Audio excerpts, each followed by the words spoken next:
네, 오늘 이 마가복음을 제가 이 본문은 이미 오래전에 올해 부활절 말씀으로 묵상하고 준비해 왔던 말씀입니다. 사실 우리가 엊그제 한번 들었죠. 지난 3주 전에 들었는데 제가 조금 더 서론 부분이나 이런 걸 보완을 해서 부활절에 맞게끔 함께 말씀을 나누기 원합니다. 오늘 영의 몸을 준비하는 성도가 되라, 이런 제목으로 말씀을 나누겠습니다. 성도의 본향은 하나님의 나라라고 믿음의 조상 아브라함은 말씀을 하셨습니다. 천국 본향을 갈 수 없는 사람들은 죽음 후에 지옥불에 떨어지게 됩니다. 사도 바울은 빌립보서 3장 19절을 통해 그들의 마침은 멸망이요 그들의 신은 배요 그 영광은 그들의 부끄러움에 있고 땅의 일을 생각하는 자라고 말씀하셨습니다. 그러나 우리의 시민권은 하늘에 있는지라 거기로부터 구원하는 자 곧 주 예수 그리스도를 기다리노니 그는 만물을 자기에게 복종하실 수 있는 자의 역사로 우리의 낮은 몸을 자기의 영광의 몸의 형체와 같이 변하게 하시리라 라고 말씀하셨습니다. 죽음 후에 우리가 주의 앞에 이르렀을 때에 주님께서 우리의 몸을 영광의 형체로 변화시켜 주시겠다고 약속하시고 있는 것입니다. 여러분은 죽으면 그냥 죽음으로 끝나는 것이 아니라 여러분이 죽게 되면 주님께서 여러분의 몸을 오늘 여기 하얀 옷을 입은 이들과 같이 주님께서 그 몸의 형체를 변화시켜 주신다고 주님이 약속을 하시고 있는 것입니다. 사도 바울은 고린도전서 15장 35절에 말씀하시기를 누가 묻기를 죽은 자들이 어떻게 다시 살아나며 어떠한 몸으로 오느냐 하리니 어리석은 자여 내가 뿌리는 씨가 죽지 않으면 살아남지 못하겠고 또 내가 뿌리는 것은 장래의 형체를 뿌리는 것이 아니요 다만 밀이나 다른 것의 알맹이 뿐이로되 하나님이 그 뜻대로 그에게 형체를 주시되 그 종자에게 그 형체를 주신다라고 말씀하고 있습니다. 그러니까 씨를 뿌리고 거기에서 형체를 주시는 분이 하나님이시라는 것입니다. 육체는 다 같은 육체가 아니니 하나는 사람의 육체요 하나는 짐승의 육체요 하나는 새의 육체요 하나는 물고기의 육체다. 우리가 살아가는 이 삶 속에 우리가 이 살아가는 여정 속에 바로 이렇게 많은 육체들이 있다는 것을 말씀하고 있습니다. 그런데 그들 육체 가운데는 하늘에 속한 형체도 있고 땅에 속한 형체도 있다 그랬습니다. 땅에 속한 형체는 땅에서 그 모든 삶을 마무리하고 가게 되지만 바로 하늘의 형체를 가진 사람은 바로 하늘의 형체를 가지고 살아간다는 것을 말씀하게 됩니다. 성도는 육의 몸으로 심고 신령한 몸으로 다시 살아난다라고 말씀하고 있습니다. 우리가 이 땅에서 육의 몸을 하나님의 영광을 위해서 심는 자가 되어야 됩니다. 자꾸만 여러분들이 이 세상에 미련을 두고 이 세상 중심으로 살아가는 성도가 아니라 여러분에게 주신 이 몸을 통하여서 하나님께 영광을 돌리고 신령한 것으로 여러분들이 심어서 여러분들이 몸이 주님 앞에 이르렀을 때 신령한 몸으로 우리는 나타날 수 있어야 됩니다. 육의 몸이 있고 또 영의 몸이 있다고 말씀하고 있습니다. 여러분들에게 육의 몸이 있는 것처럼 우리의 영의 몸도 있다라고 성경은 우리에게 말씀하고 있습니다. 혹시 여러분 영의 몸을 보신 분 계십니까?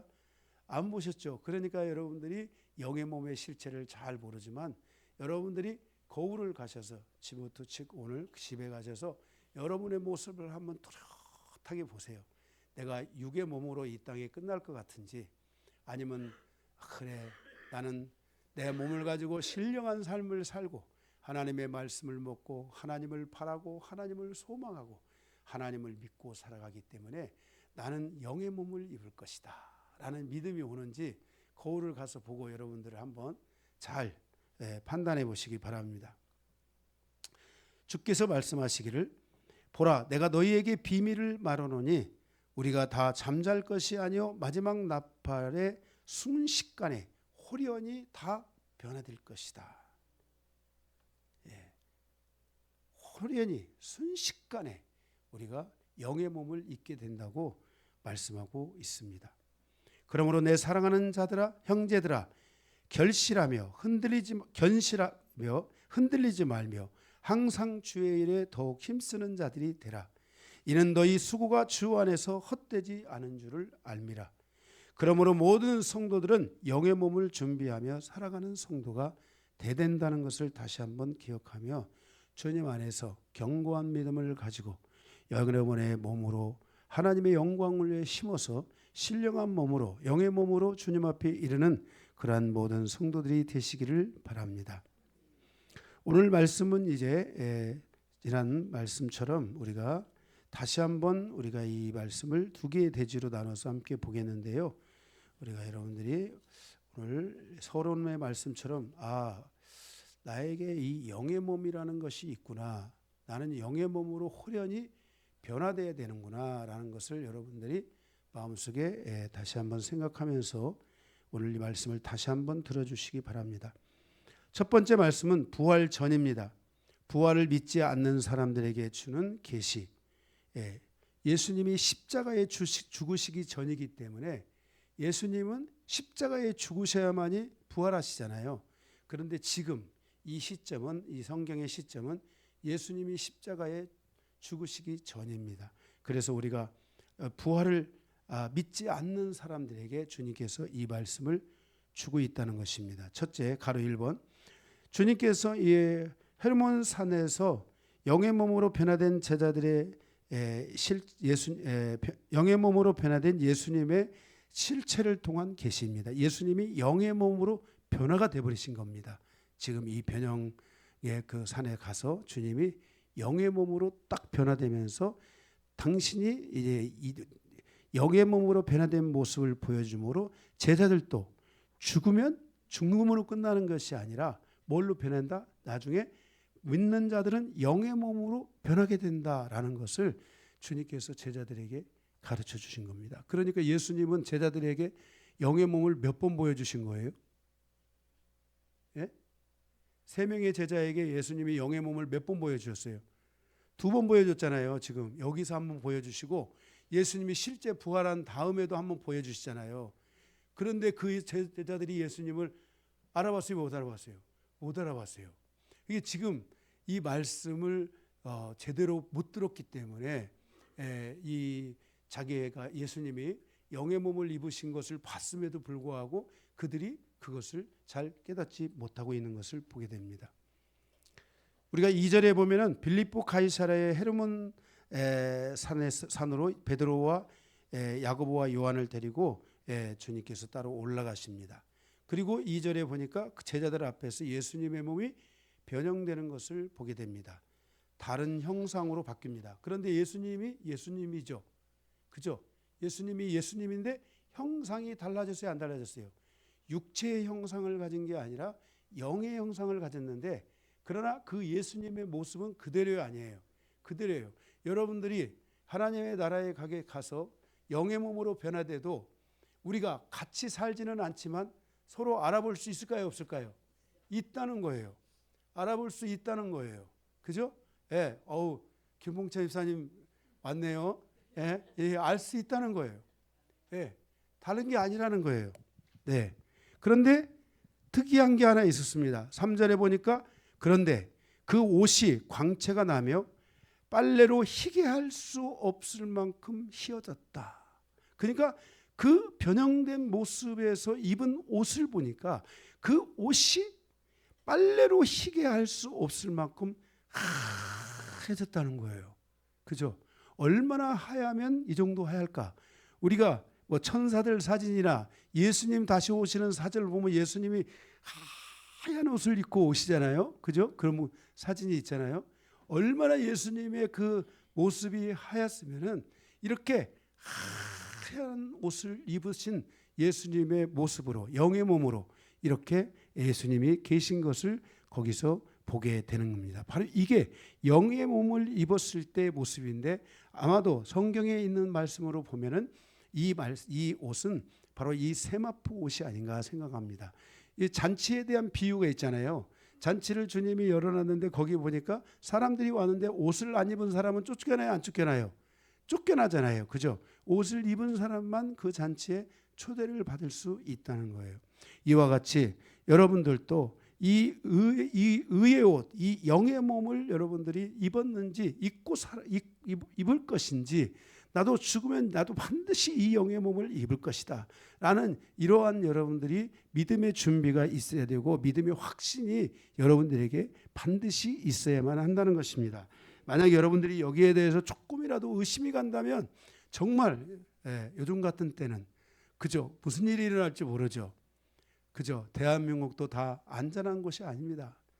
지금 북한이 있고 안전한 안전지대가 아니에요. 언제 인간은 어떤 일이 일어날지 몰라요. 더군다나 지금 종말에 있을 사망의 말들이 지금 풀어지는 것이 아닌가 막 느껴질 정도로 그죠? 그런 막 일들이 일어나고 있어요.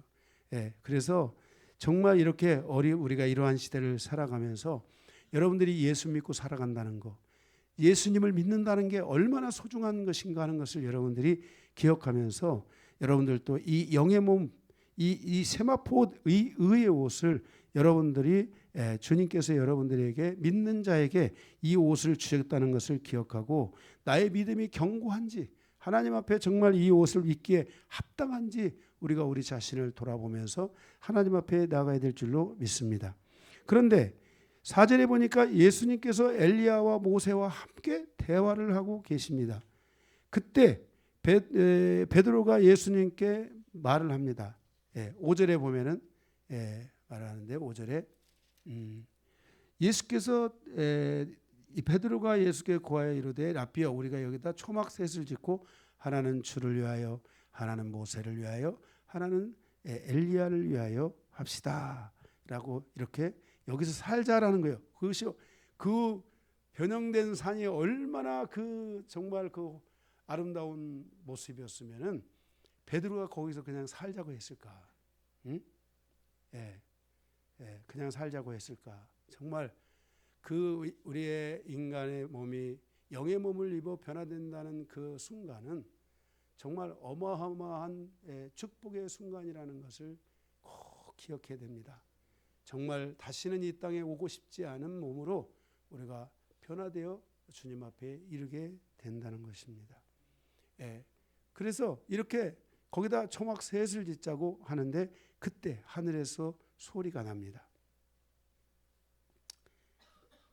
이는 내 사랑하는 아들이다. 예수를 가리켜서 말하겠어요? 이는 내 사랑하는 아들이다. 나의 Son of God. 인자, 그는 인자로서의 고난을 받겠지만 그는 나의 아들이다. 그러므로 너희는 그의 말을 뭐하라? 들으라. 그러니까 예수님께서 십자가에 지신다고 말씀하잖아요. 그러니까 예수님의 이 말씀을 너희는 들으라.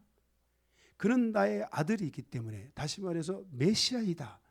메시아이다. 지금 하나님께서 예수님을 공개적으로 세 제자 앞에서 말하죠.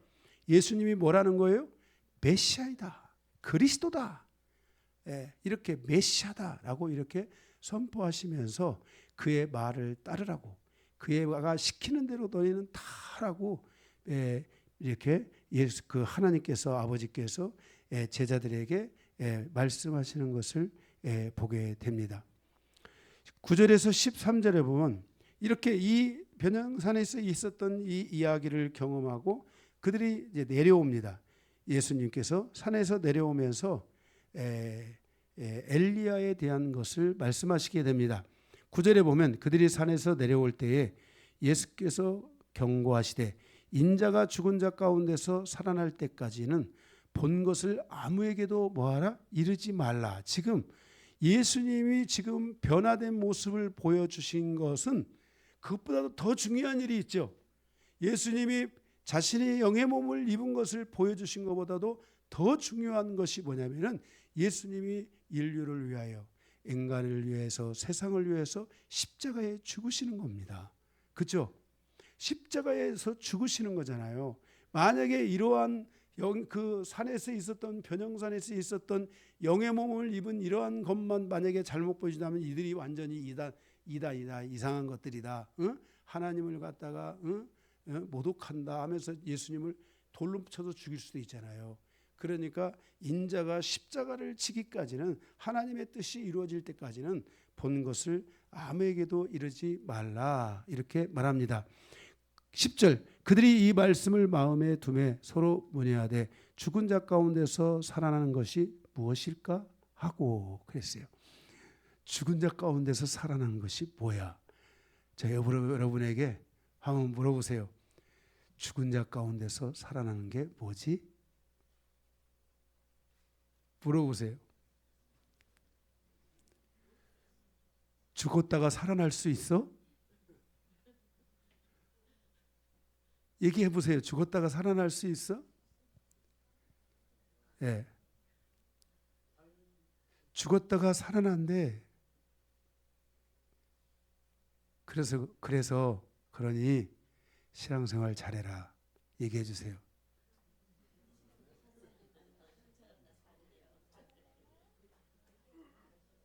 신앙생활 잘해야 된다는 거예요.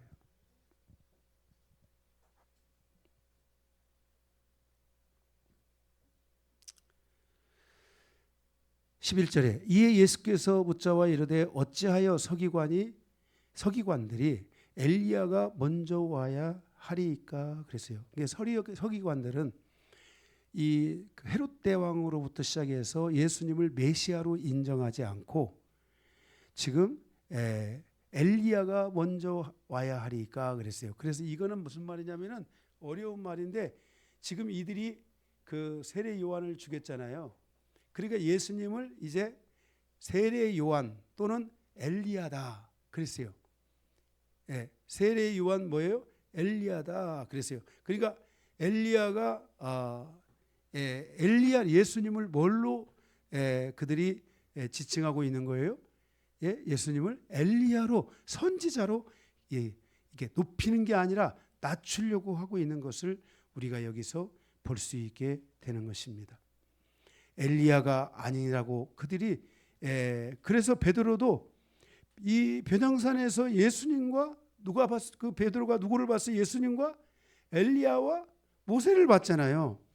보고도 베드로도 예수님이 엘리야가 아닌가? 이런 생각을 하고 있는 거예요. 세 사람을 보고도 이 베드로가 거기서 계속 헷갈려 하는 거예요.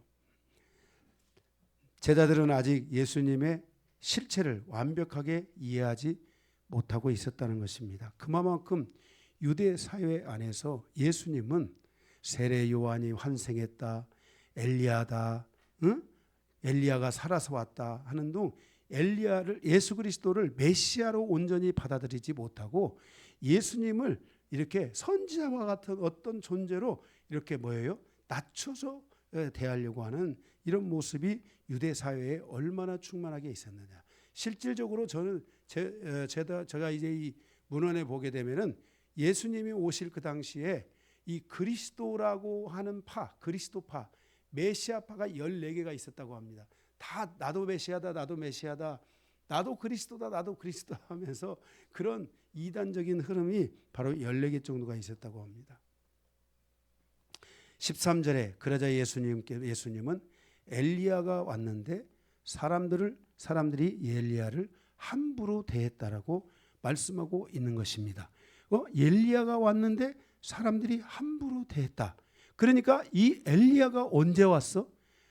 제자들이 그죠? 이 엘리야가 누구야? 라고 이렇게 생각을 할 수 있게 되는 것입니다. 오늘 예수님께서 제자들에게 보여주신 모세와 엘리야, 그리고 엘리야가 먼저 와야 되는데 바로 이 먼저 온 엘리야는 무엇인가?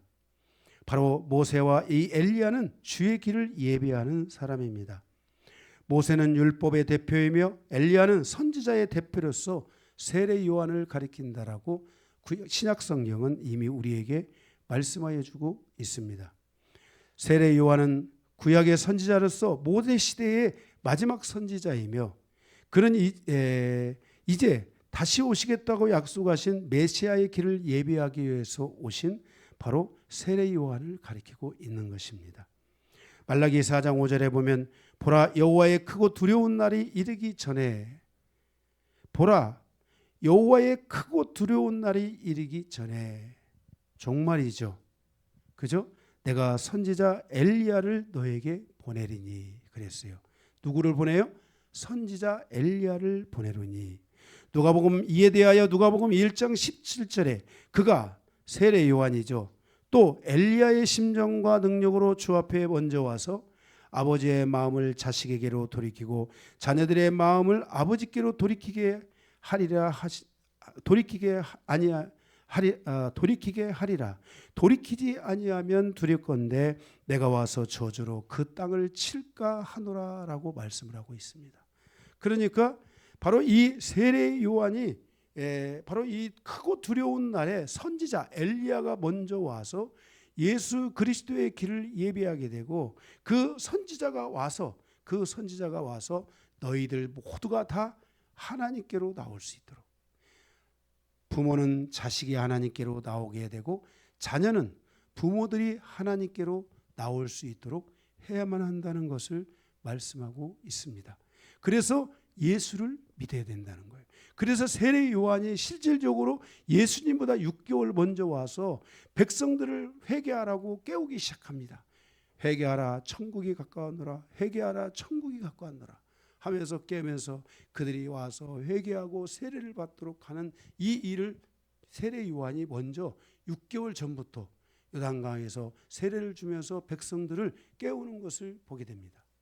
그때 바로 그 깨움을 통해서 아버지들이 그 소리를 들었으면 자녀들을 깨워야 되고, 자녀들이 그 소리를 들었으면 자신의 아버지를 깨워서 그들이 다 하나님 앞으로 돌아올 수 있도록 해야 된다, 돌아와야만 된다는 것을 말씀해 주고 있는 것입니다. 그런데 이스라엘 사람들은 그 땅에 이 바로 세례 요한이 와서 전한 이 복음을 전하자 결국 사람들은 세례 요한을 어떻게 합니까? 결국 목을 쳐서 죽이잖아요. 참수형으로 죽이잖아요. 그죠? 그걸 쟁반에 담아서 자기 딸에게 갖다 바치지 않습니까? 그죠? 그리고 그 세례 요한이 와서 예비하신 예수 그리스도의 이제 그 예수 그리스도마저도 그들이 죽이기 위해서 지금 혈안이 되어져 있고, 예수 그리스도를 죽임으로 말미암아서 그들이 가지고 있던 기득권을 견고하게 세워가려고 하는 모습으로 그들이 지금 살아가고 있는 것을 우리가 성경에서 보여주고 있는 것입니다. 모세는 구약 시대에 살았지만 구약의 율법의 완성자이신 예수님을 믿고 구원을 얻어 천국에서 부활의 몸을 입고 있다는 것을 오늘 본문에서 보여주고 있는 겁니다. 그러니까 모세는 그 하나님이 모세를 통하여 이스라엘 백성들에게 율법을 줬잖아요. 그런데 모세는 그 율법을 이미 다 이루었다는 거예요. 왜?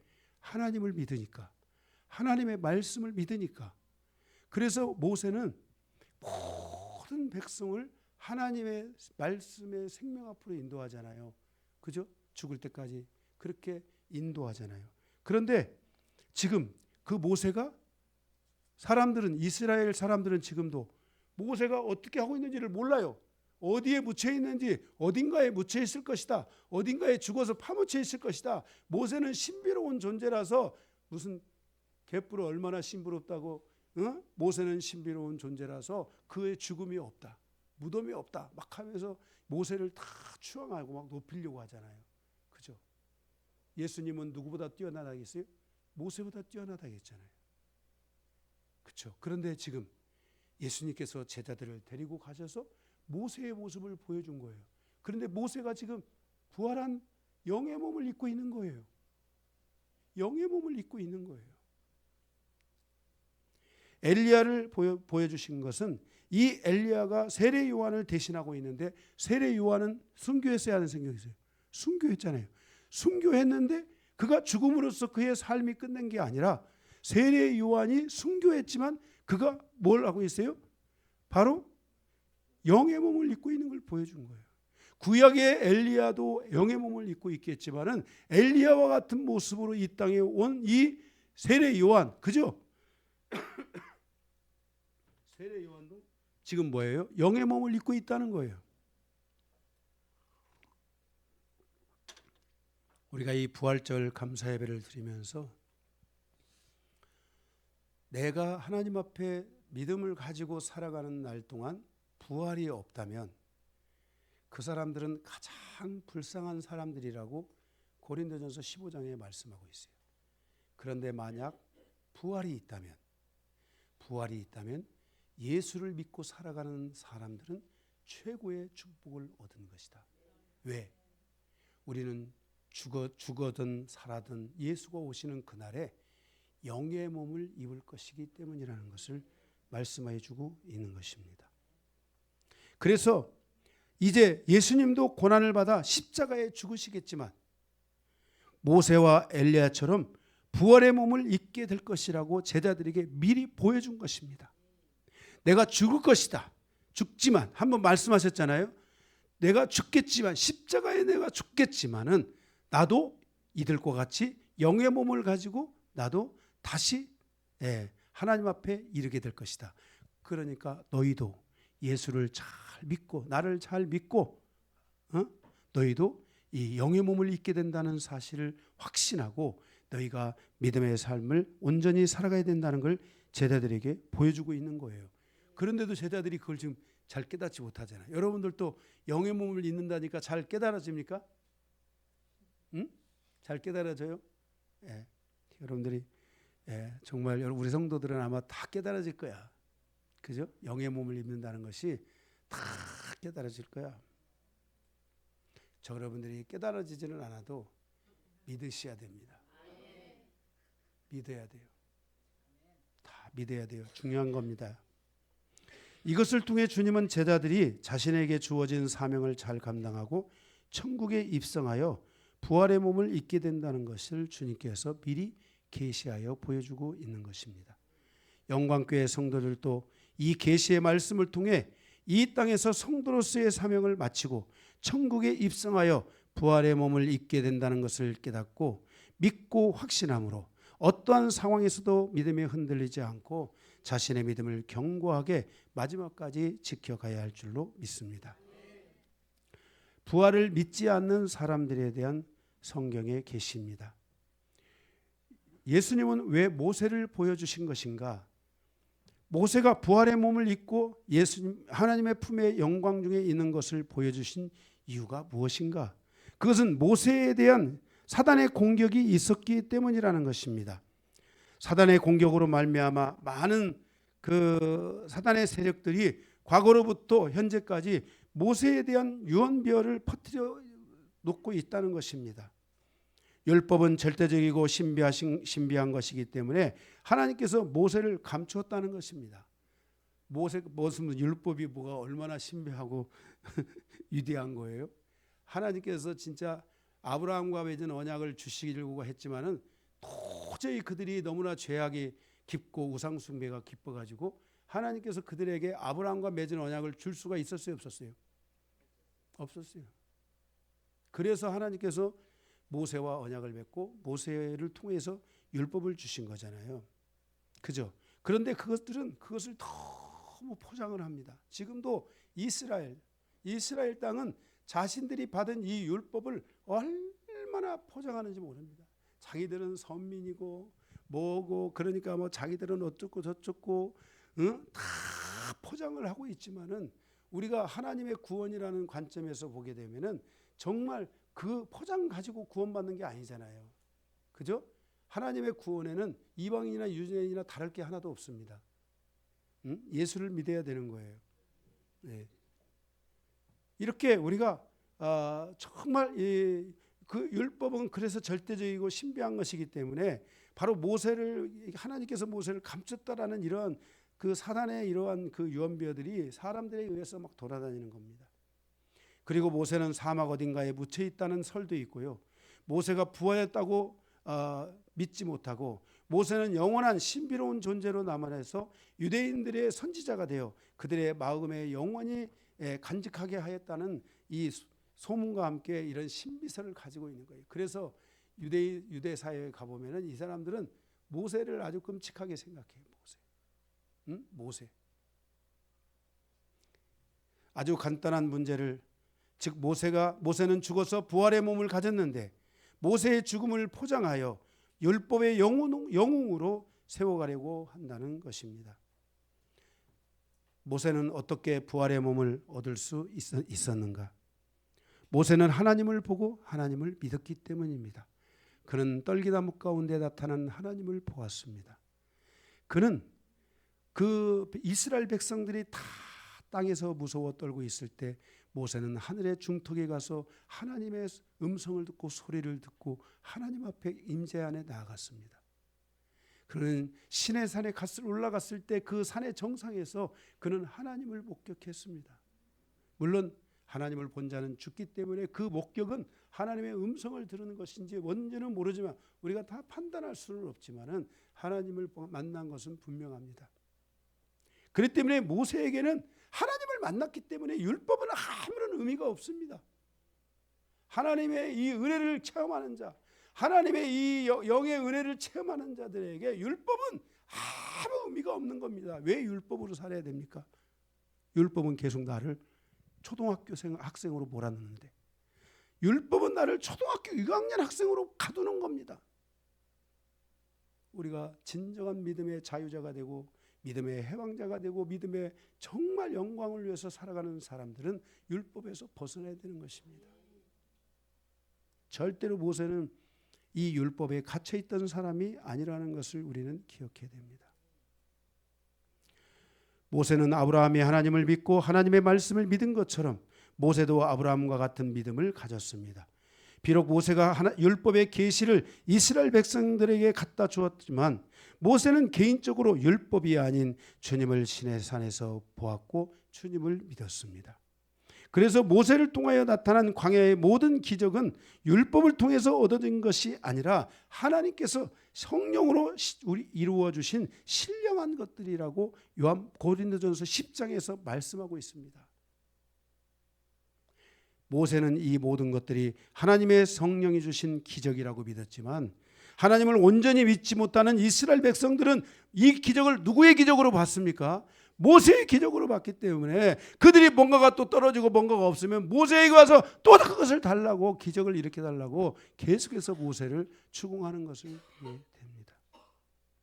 여러분, 시내산에 그들이 광야에서 먹었던 물이 신령한 물이었고 신령한 떡이었다는 것입니다. 바로 하나님이 주신 것이라는 것입니다. 우리는 율법을 믿어야 되는 것이 아니라 하나님을 믿어야 됩니다. 아브라함이 믿었던 것은 하나님을 믿은 것이고 하나님의 말씀을 믿은 것입니다. 우리가 갖고 있는 종교적 행위나 의식과 어떤 것을 믿어야 되는 것이 아니라 우리는 오직 하나님을 믿는 사람이 되어야 됩니다. 여러분, 하나님이 나의 삶을 변화시켰을 것을 믿습니까? 하나님께서 저 사람을 변화시키실 것을 믿습니까? 하나님이 저 사람과 함께하고 있는 것을 믿으십니까? 하나님을 믿으셔야 됩니다. 하나님을. 왜 내가 하려고 합니까? 내가 하려고 하면 안 됩니다. 할 수도 없지만. 유다서 1장 3절에 우리가 받은 구원에 대하여 말씀하고 있고, 유다서 1장 4절에도 예수 그리스도로부터 온 구원을 부인하는 자들이 있다라고 말씀했습니다. 유대인들이죠. 그 당시 보면 유대인들이 예수 그리스도로부터 온 구원을 부인하는 것입니다. 유다서 1장 5절부터 모세를 통하여 출애굽, 즉 유월절의 언약을 통해 피로 구원하신 하나님의 언약에 대하여 말씀하고 있습니다. 유월절 언약의 피는 곧 예수 그리스도에 대한 예표입니다.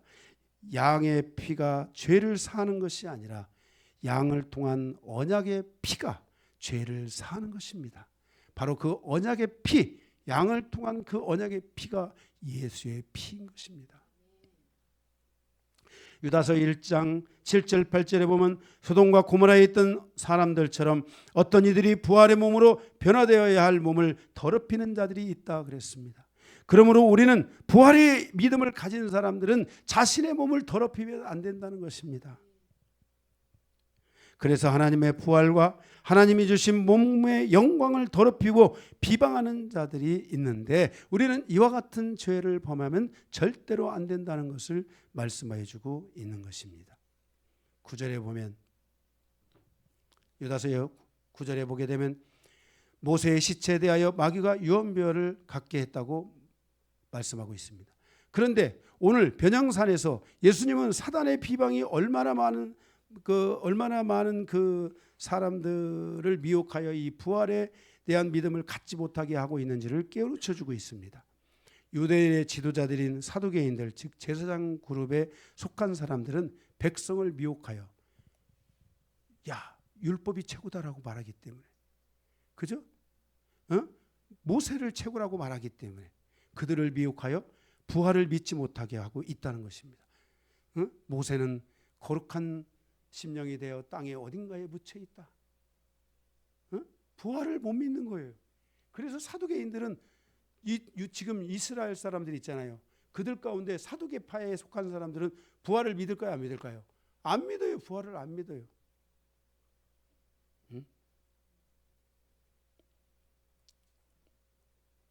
그런 것을 가지고 백성들을 미혹하여 부활을 믿지 못하게 하고 있다는 것을 주님께서 제자들에게 깨우치고 있으며, 모세가 부활의 몸을 입고 있다는 것을 제자들에게 분명하게 보여주시면서, 바로 우리는 예수 믿는 사람들은 반드시 부활한다. 그러면 다시 한번, 모세가 부활한 것은 율법의 언약을 받았기 때문에 부활한 것이 아니라, 율법의 언약으로서는 의롭다함을 얻을 육체가 있어요, 없어요? 없어요. 그러면 모세가 어떻게 부활하여 주님 앞에 이르렀느냐? 그것은 모세가 하나님을 믿었기 때문이라는 거예요. 하나님의 말씀의 약속의 말씀을, 이 언약의 말씀을 믿었기 때문이라는 거예요. 그래서 우리도 이와 같은 믿음에 대하여 우리가 분명해져야만 합니다. 사단은 지금까지 많은 사람들에게 부활이 없다고 거짓말을 하고 자신과 함께 많은 사람들을 지옥불로 끌고 가려고 하고 있습니다. 정말 여러분들에게 부활이 있습니까?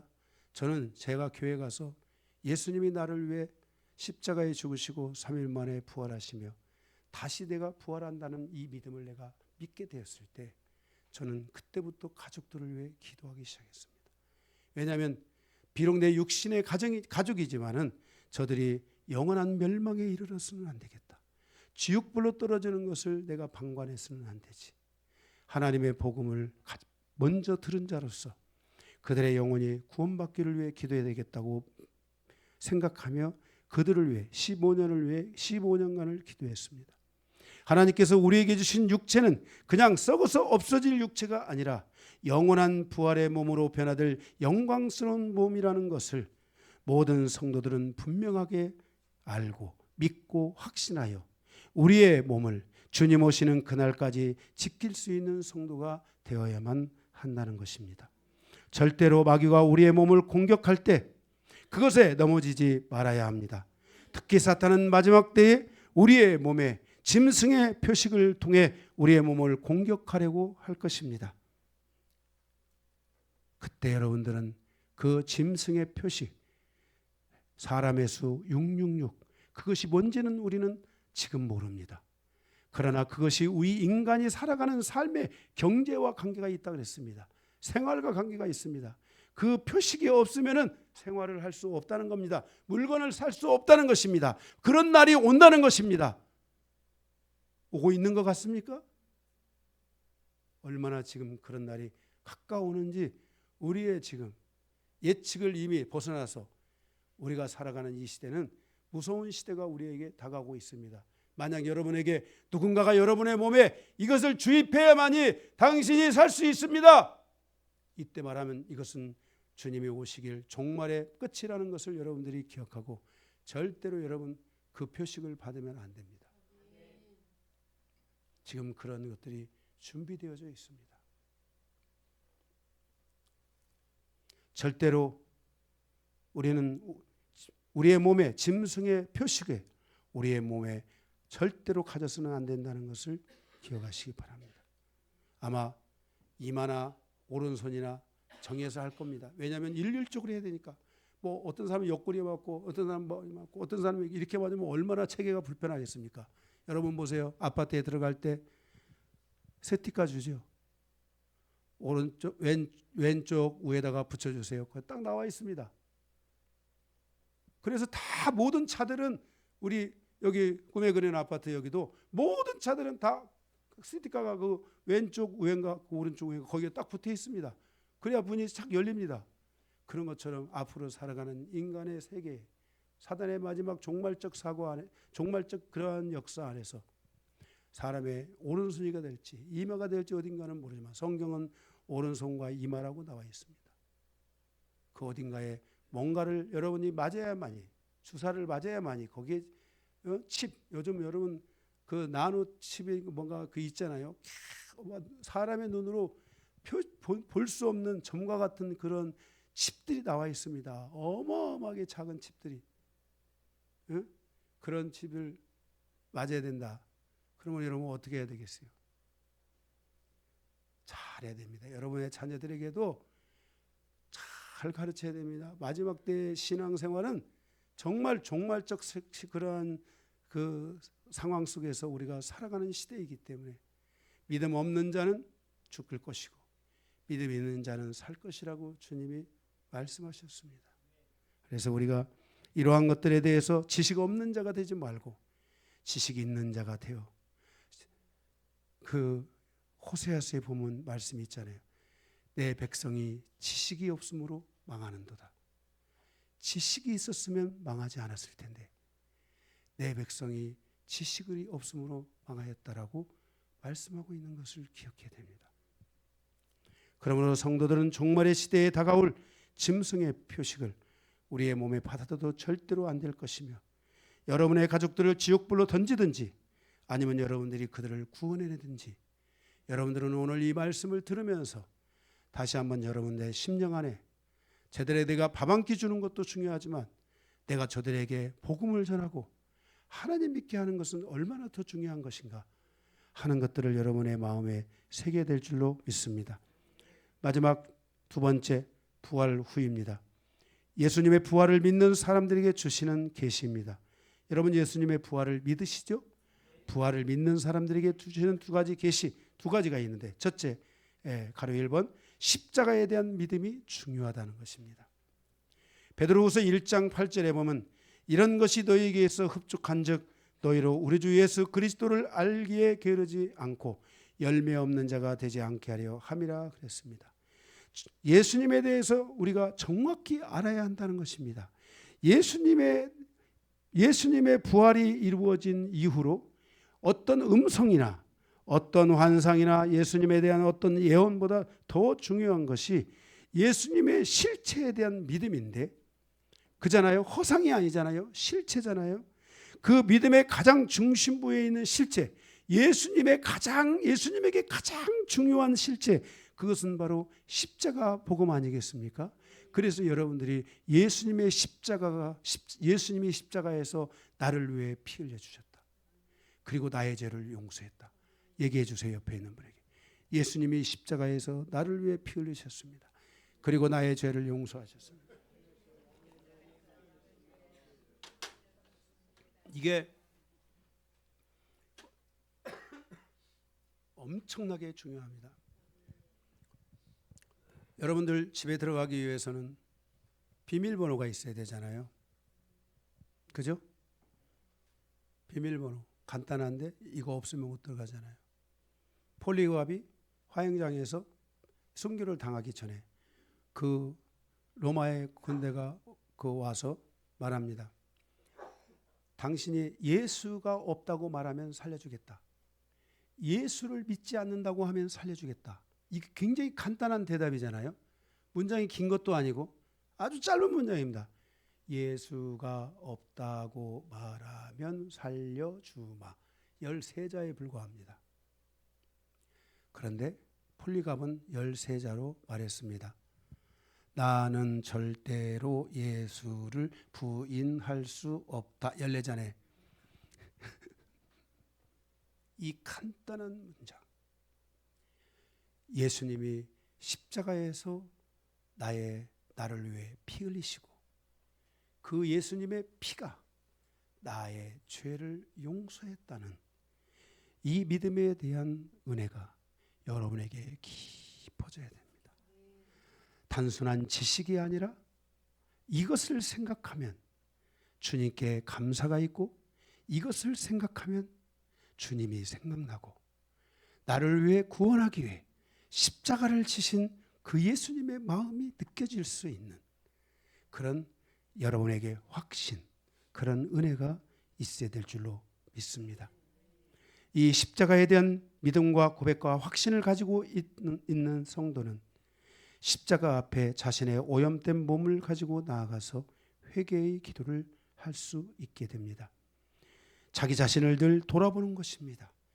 십자가는 돌아서는 것입니다. 돌아보는 것이고 씻어내는 것입니다.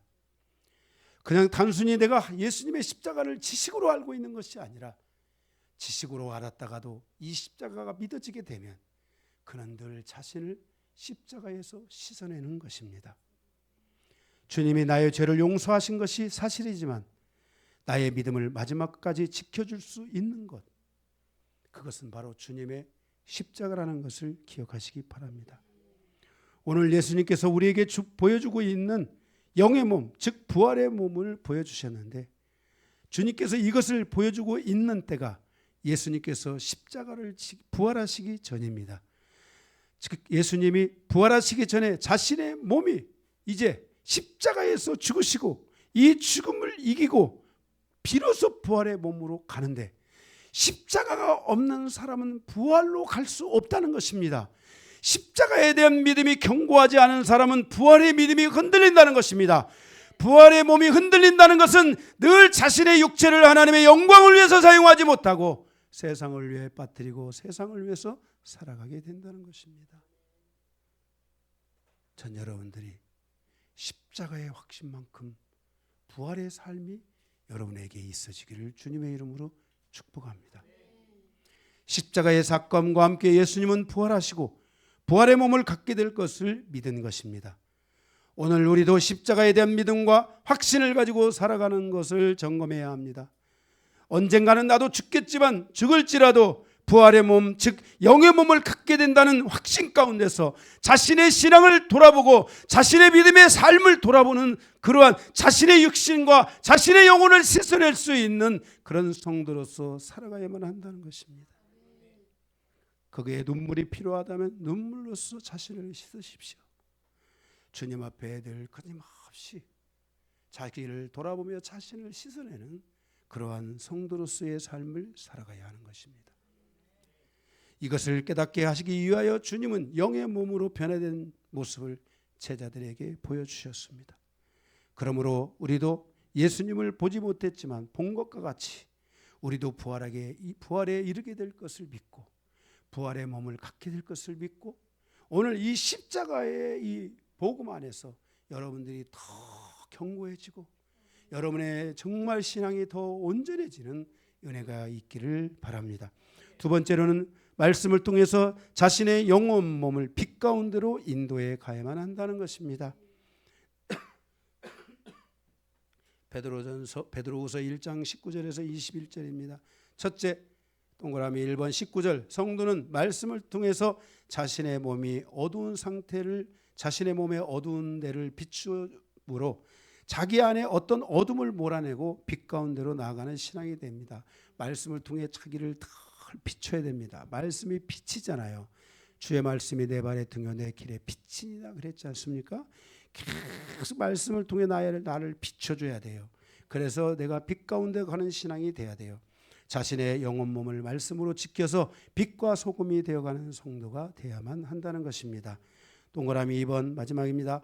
말씀을 전하는 주의 종들은 빛 대신 주님의 마음에 채워지기까지 주님을 구하고 자기의 마음에 주님이 충만하게 채워질 수 있도록 늘 자기를 준비해야만 한다는 것입니다. 주의 종들은 성도들을 빛 가운데로 인도해 가야 합니다. 성도들이 말씀의 빛을 따라서 살아갈 수 있도록 인도해 줘야만 하는 것입니다.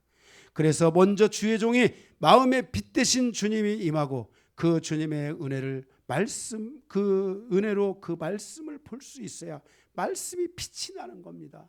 말씀이 생명을 살릴 수 있게 되는 것입니다. 말씀의 단순한 깨달음만으로는 성도들을 빛 가운데로 인도하기가 쉽지 않습니다. 사실 우리 성도들은 영악해가지고요, 단순한 것 가지고는 잘 깨달아지지 않습니다. 말씀의 빛을 보여줘야 됩니다.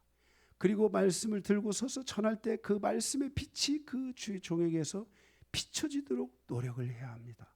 그러기 위해서는 빛 대신 주님이 마음에 꽉 내 안에 채워져야 합니다. 주의 종들은 이것에 정말 집중해야 된다는 것을 기억하시기 바랍니다. 주님만이 성도들의 모든 어두움을 제거하게 하고 빛 가운데로 인도하기 때문에 주님이 내 안에 있는지 없는지를 항상 주의 종들은 돌아봐야만 한다는 것입니다. 변행선에서 일어난 이 계시는 교모이 만든 이야기가 아니라고 성경은 말씀하고 있습니다. 세 명의 제자들이 친히 목격하는 사건입니다. 그러므로 우리도 이 말씀을 통해 주님께서 보여주신 부활의 몸을 믿고 누구든지 믿음 없는 자가 아니라 믿는 자가 되어야 하고, 누구든지 믿음이 없어 자신을 지키지 못하는 자가 아니라 믿음이 있어 자신을 지키는 성도가 되어 빛과 소금이 되는 성도가 되어야 됩니다. 이순신 장군이 역사적인 인물인 것처럼 베드로와 야고보와 요한은 역사적인 사람입니다. 그는 이스라엘 사회에서도 역사적인 사람이지만 그는 세계에 흩어져서 하나님의 복음을 전하다가 순교당한 하나님의 거룩한 종들입니다. 그들을 통해 오늘 주님은 수천 년에 걸쳐서 우리에게 말씀해 주고 있습니다. 여러분들의 삶이 오늘 이 말씀을 통해서 다시 한번 주님께서 베드로에게 그리고 야고보 요한에게 보여주신 것을 이제 주님께서 말씀을 통해 우리에게 보여주고 말씀해 주고 있습니다. 이 예수 그리스도를 따라 함께 가는 여러분들의 여정이 이루어지기를 바라며, 오늘 이 말씀을 통해 여러분들이 영의 몸에 이르게 된다는 것을 다시 한번 확신하고 이 부활절을 통해 다시 한번 나의 믿음을 점검하는 귀하고 복된 시간이 되시기를 주님의 이름으로 축복합니다.